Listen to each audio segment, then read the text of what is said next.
Hello, आपका स्वागत है मार्केट का मॉर्निंग डोज के एक और नए वीडियो में। आज है 9 अप्रैल 2024।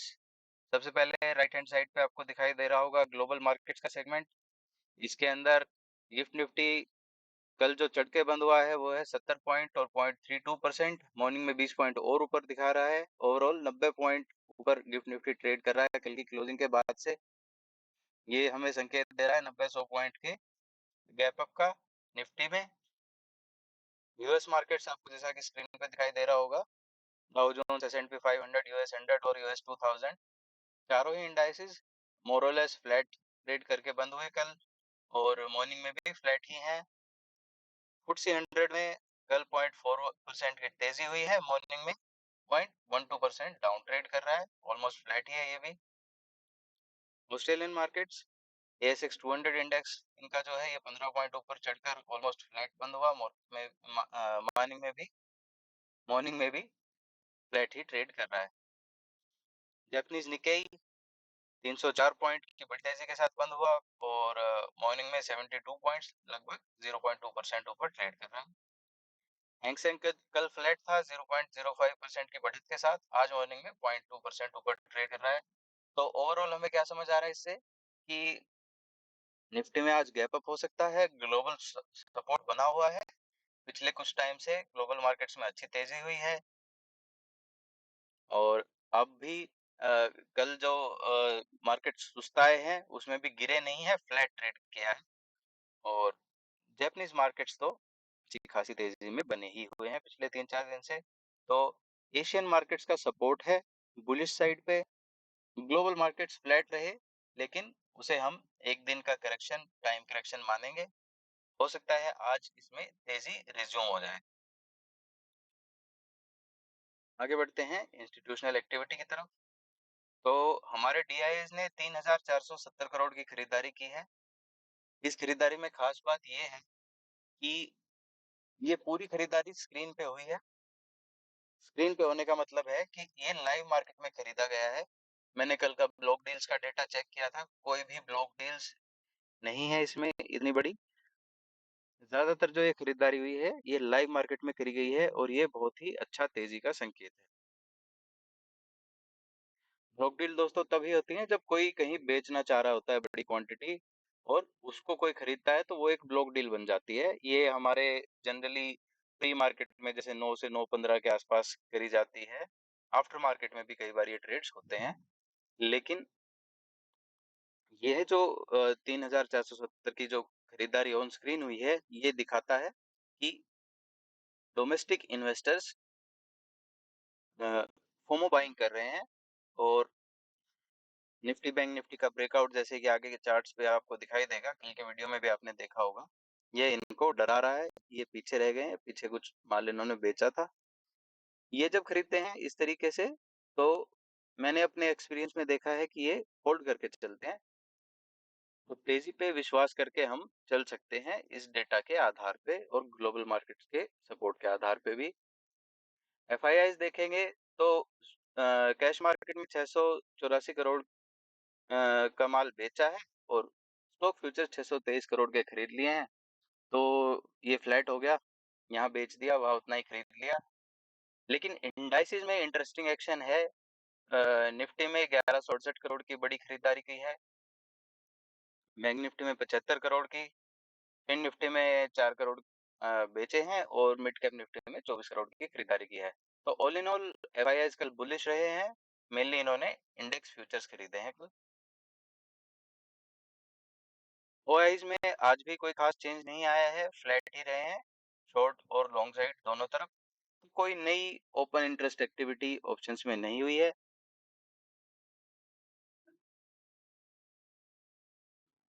तो आई होप समझ आ गया होगा आपको एफआईआईज डीआईज का एक्शन और उसका क्या मतलब है। आज मैंने थोड़ा सा ज्यादा एक्सप्लेन करने की कोशिश की है।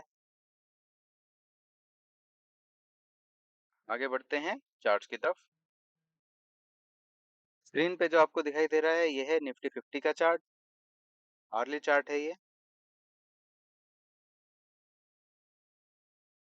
इसमें आपको कल मैंने बताया था, ये ब्लू लाइन हमने कल ड्रॉ की थी कल के वीडियो में 22,500 पे।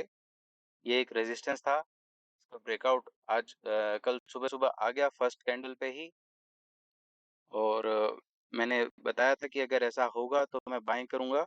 उसके बाद अच्छे खासे 60-65 पॉइंट मिले, अभी भी मेरी तेज़ी की पोज़ीशन इसमें होल्ड है। इसी से याद आया डिस्क्लेमर मैं आपको दे देता हूँ। मैं यहाँ जो भी लेवल्स डिस्कस कर रहा हूँ, मैं अपने ट्रेड के लिए बता रहा हूँ और आपके एजुकेशन के लिए बता रहा हूँ। मैं इसमें खरीदारी या बिकवाली की कोई भी सलाह नहीं देता हूँ। कृपया अपने फाइनेंशियल एडवाइज़र की सलाह के बिना सिर्फ़ मेरे वीडियो के बेसिस पे कोई भी खरीदारी या बिकवाली ना करें। ज़्यादातर जो स्टॉक्स और इंडाइसेस मैं आपके साथ डिस्कस करता हूँ, उसमें मेरी पर्सनल पोज़ीशन होती है। इसी के साथ आगे बढ़ते हैं। निफ्टी में आज कुछ नया खास डिस्कस करने के लिए है नहीं। जो था हमने कल डिस्कस कर लिया था। ये टारगेट्स अब हमारे अगले कुछ टाइम में आने हैं 23,301 के। ये वीकली क्लोजिंग बेसिस पे हमने डिसाइड किया था। आप कल के वीडियो में जाके देख सकते हैं। इसी तरफ मार्केट आगे बढ़ रहा है, कभी गिरेगा कभी बढ़ेगा, लेकिन यहाँ तक वीकली चार्ट्स के हिसाब से इसको पहुंचना चाहिए। अभी आर्ली चार्ट्स पे एक अच्छा खासा ब्रेकआउट ताज़ा है। अगर आपको मॉर्निंग में फ्लैट रेट फ्लैट किसी तरह मिल जाए, ऊपर जाके अगर नीचे की तरफ आए तो वहां पे बाइंग अपॉर्चुनिटी ढूंढी जा सकती है। आगे बढ़ते हैं बैंक निफ्टी की तरफ। बैंक निफ्टी एक बार तो अच्छा खासा ऊपर गया, लेकिन उसके बाद आके नीचे बंद हो गया। 200-300 पॉइंट ऊपर भी गया था, लेकिन ये 88 पॉइंट्स के आसपास बढ़ के ही कल बंद हुआ है। ये फर्स्ट कैंडल थी कल मॉर्निंग की, और घूम फिर के आप देखेंगे कि लगभग इसी के आसपास आके बंद हो गया है। लेकिन इसका मतलब ये बिल्कुल भी नहीं है कि बैंक निफ्टी सुस्त है। मुझे लगता है आज या कल में ये कैचअप करेगा निफ्टी को, क्योंकि इसने रिसेंटली ही आउट परफॉर्म करना शुरू किया है। निफ्टी तो बहुत टाइम से हाईज बनाया जा रहा है। इसने बहुत टाइम बाद फ्राइडे को हाई बनाने की शुरुआत की थी और कल और एक नया हाई बनाया है। लाइफ टाइम हाई की मैं बात कर रहा हूँ। इसे इग्नोर बिल्कुल मत कीजिए। इसमें भी बाइंग अपॉर्चुनिटीज ढूंढी जा सकती हैं। ये मैंने बताया था कि ब्रेकआउट का लेवल है, जो कि है 48,264 के आसपास। इसके नीचे का स्टॉप लॉस रख के या इसके नीचे के पुट सेल करके चला जा सकता है, जो कि मैंने किया है।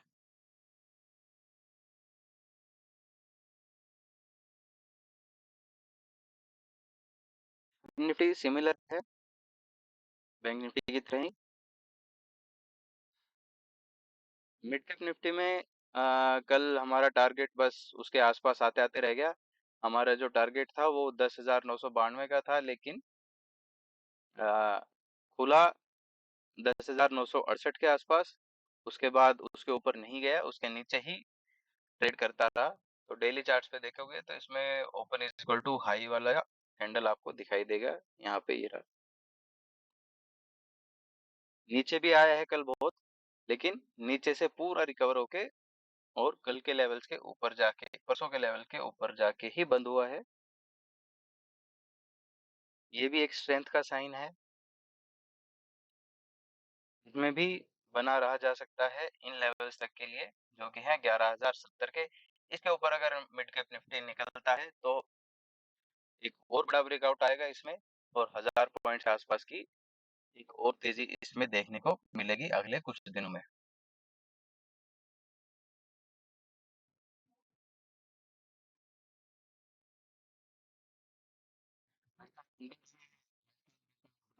देख चुका है, उसके ऊपर अच्छे से सस्टेन कर रहा है। अगर किसी के मिड कैप या छोटे शेयरों में, जैसा कि रिटेल इन्वेस्टर्स के पास जनरली होते हैं, उसमें पोजीशन है, अच्छे प्रॉफिट में है, तो अभी छोड़ के भागने की कोशिश ना करें, उनमें बने रहें। उनमें और अच्छी तेजी आने की बहुत संभावनाएं हैं।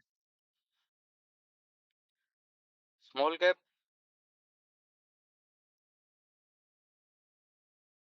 स्मॉल कैप इंडेक्स में आप देख रहे हैं ऊपर एक रेजिस्टेंस है 16,630 के आसपास का। इसके क्रॉस होने के बाद स्मॉल कैप शेयर्स में भी अच्छी खासी तेजी दिखाई पड़ सकती है। ये मिड कैप 100 और स्मॉल कैप 100 ट्रेडेबल इंडेक्सेस नहीं है।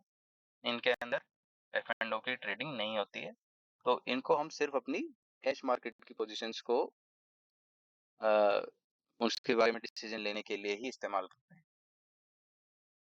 तो इन दोनों में कोई चिंता की बात नहीं है, दोनों में अच्छे संकेत हैं। आगे चलते हैं, आज के फेवरेट स्टॉक्स के बारे में आज बात करेंगे। यूएसडी आईएनआर में कोई अच्छा एक्शन नहीं हुआ था, तो उसको मैंने डिस्कस नहीं किया। ये एलटीटीएस का स्टॉक है। ये आईटी प्लस डिफेंस का कॉम्बिनेशन है। ये डिफेंस कंपनियों के लिए सॉफ्टवेयर सर्विसेज देते हैं। एलटीटीएस में आप देखेंगे तो एक पुराना ये लाइन मैंने ड्रॉ करी हुई थी इसमें। ये वीकली रेजिस्टेंस था, इसका ब्रेकआउट हुआ, वीकली क्लोज इसके ऊपर आया, उसके बाद ये एक बार नीचे आया है। इस पे हम फिबोनाची डाल के देख लेते हैं।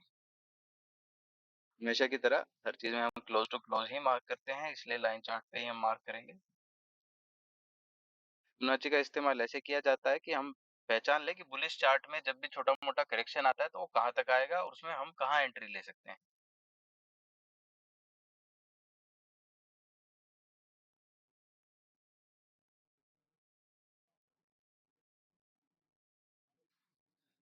तो यहाँ जो फिबोनाची लेवल्स आपके निकल के आ रहे हैं वो आ रहे हैं, फर्स्ट लेवल जो 23.6% का होता है 5682.3।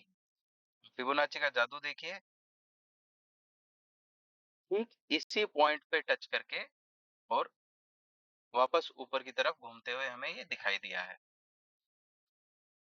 तो इसमें एक तरीके से इस रेड लाइन का जो 5682.3 का लेवल है, इसके नीचे का स्टॉप लॉस लगा के बाइंग की जा सकती है। अगर फ्लैट खुलता है या 2-4 पॉइंट ऊपर खुलता है, जो 0.2% के अंदर अंदर ये कहीं मिलता है ऊपर या नीचे, तो मैं इसमें बाइंग की पोजीशन बनाने के बारे में सोच सकता हूँ for the targets of 5850 which is this top.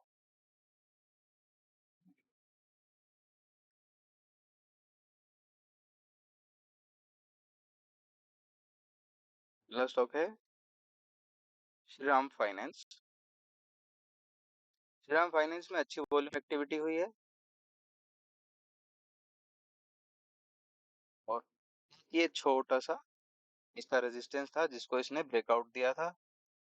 First candle में ही ब्रेकआउट, सेकंड कैंडल में इसने इसका ब्रेकआउट दिया और उसके बाद ये फ्लैट ट्रेड करता रहा है पूरे दिन। आज इसमें अच्छी तेजी की उम्मीद है। अगर किसी की लॉन्ग पोजीशन है तो इस रेड लाइन यानी कि 2560 के लेवल के नीचे स्टॉप लॉस लगाया जा सकता है और इसमें भी तेजी की पोजीशन बनाई जा सकती है 2 से 3% के टारगेट के लिए।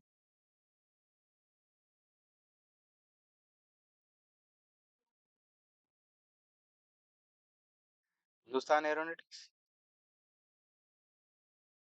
इसमें ये रेजिस्टेंस का लेवल है 3595, ऑलमोस्ट 3600 के आसपास आप मान लीजिए।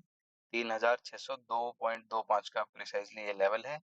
इसके ऊपर अगर आर्ली कैंडल का क्लोज आता है तो एक छोटा सा सेंडिंग ट्रायंगल पैटर्न भी बन रहा है इसमें, जो कि आपको दिखाई देगा यहाँ पे। ये इसके बारे में हम डिस्कस करेंगे कभी किसी और वीडियो में, इस पैटर्न के बारे में भी बात करेंगे पैटर्न की पाठशाला में।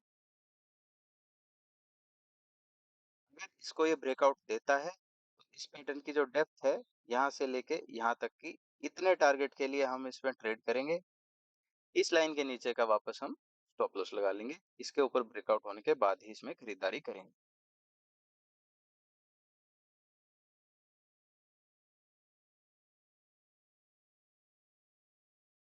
आज सारे ही डिफेंस सेक्टर्स के स्टॉक मुझे पसंद आए हैं, मेरे चार्ट्स पे सही बैठे हैं ये।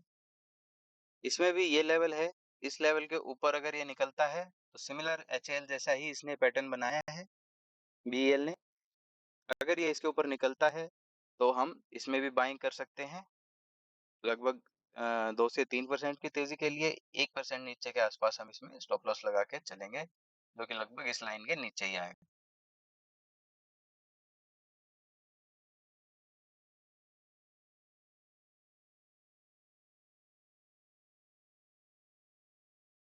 टाटा स्टील में जो रेजिस्टेंस का लेवल है वो ये है। चाइनीज मार्केट्स खुल चुके हैं, चाइना की छुट्टियां खत्म हुई हैं, पिछले हफ्ते कुछ छुट्टियां चल रही थी उनकी, और डिमांड लौट सकती है कमोडिटीज के लिए।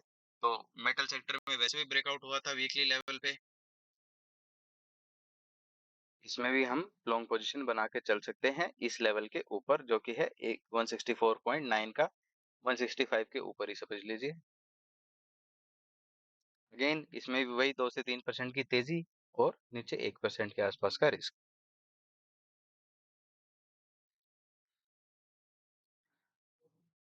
एक इंट्राडे के पर्सपेक्टिव से ये स्टॉक भी मुझे पसंद आ रहा है। इसमें मेरी पर्सनली लॉन्ग पोजीशन ऑलरेडी है। मैं कल इसमें बीटीएसटी पोजीशन लेके गया था कॉल, बुल कॉल स्प्रेड के माध्यम से। इसमें मैंने 880 का कॉल बाय किया है और 600 का कॉल सेल किया हुआ है। सॉरी, 900 का कॉल सेल किया हुआ है, 880 का कॉल बाय किया हुआ है।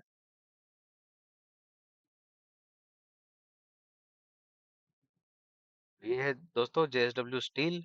इसमें अगर ये 900 880 के ऊपर निकल के टिक जाता है, अर्ली क्लोजिंग दे देता है, तो इसमें मैं एडिशनल पोजीशन ऐड करने के बारे में सोच सकता हूँ। इसमें मेरा जो स्टॉप लॉस रहेगा वो रहेगा आज की क्लोजिंग, जो कि है 877। इंट्राडे में ट्रेड ऐसे ही किया जाता है। आप ज़्यादा ट्रेड 3 से 4 ट्रेड ले सकते हैं। स्टॉप लॉस छोटा रखिए, टारगेट्स बड़े रखिए।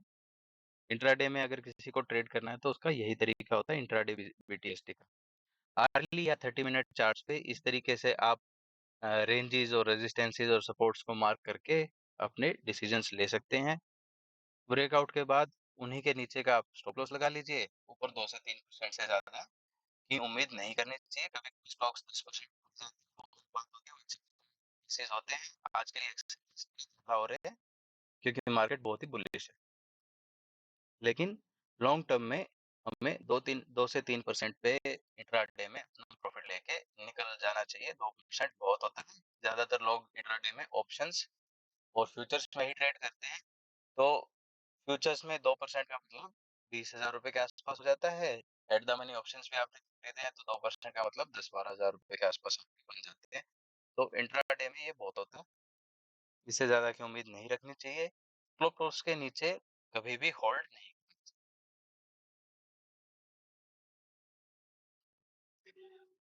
एक और जो मुझे शेयर पसंद आ रहा है वो उसमें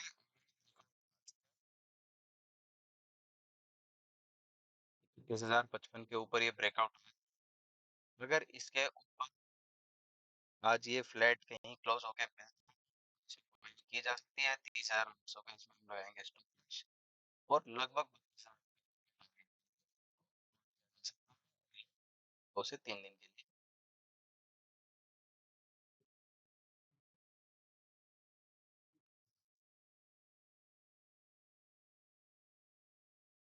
इसमें दोस्तों आपको मैं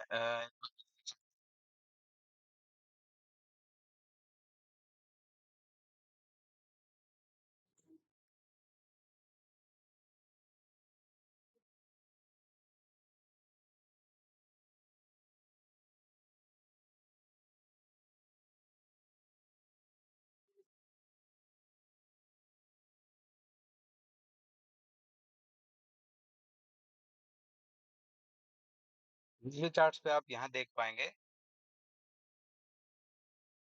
ये लेफ्ट हेड, लेफ्ट शोल्डर,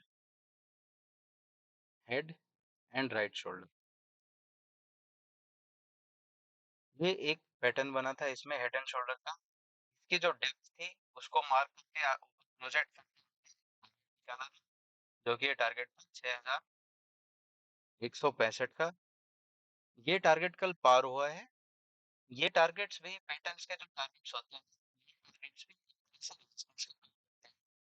इस रेजिस्टेंस को बड़ी अ, आप कह सकते हैं एक तरह से एफर्टलेसली तोड़ दिया है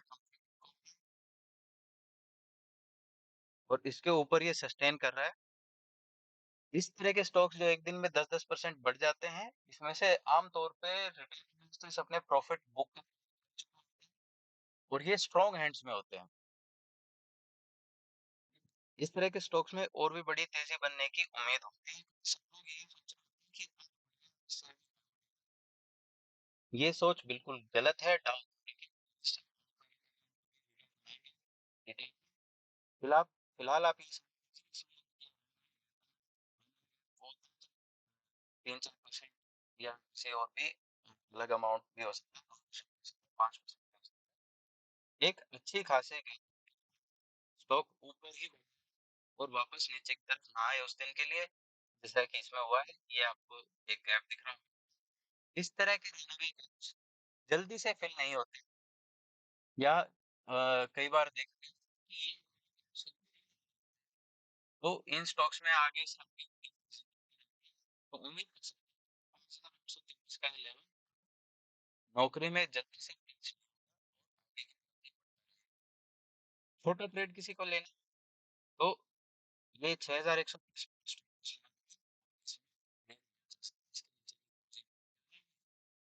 ऊपर इससे डबल या आपको प्रॉफिट लेना। आप देख लीजिए, मान लो आपकी 6,000 स्टॉप लॉस है 6 तो कम से कम 100 पॉइंट का टारगेट आप जरूर लीजिए, 100-150 पॉइंट।